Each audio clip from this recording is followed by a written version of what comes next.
வாசுகி, பேசாத தியாகியின் கதை.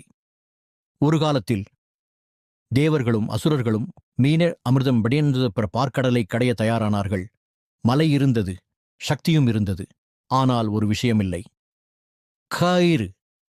அந்த நேரத்தில் நாகங்களின் அரசன் ஒன்படிய வாசுகி மெதுவாக முன்னே வந்தான். என்னை பயன்படுத்துங்கள் என்று சொன்னான். அனைவரும் அதிர்ந்தார்கள். ஏனெனில் அது வெறும் கயிறு அல்ல. உயிருள்ள நாகன கடைதல் தொடங்கியது.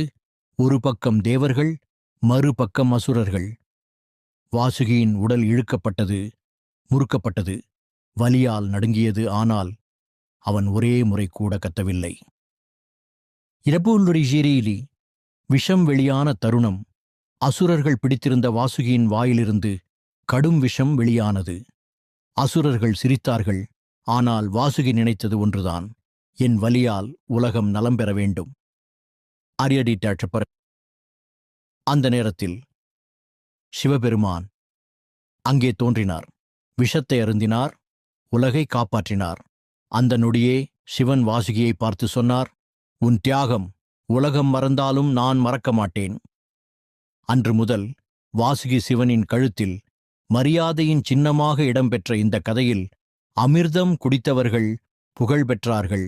ஆனால் பேசாமல் தியாகம் செய்த வாசுகிதான் உலகத்தை காப்பாற்றினான். சத்தமாக போராடுபவர்களெல்லாம் ஹீரோக்கள் இல்லை, பேசாமல் தியாகம் செய்வோர்களே உண்மையான ஹீரோக்கள்.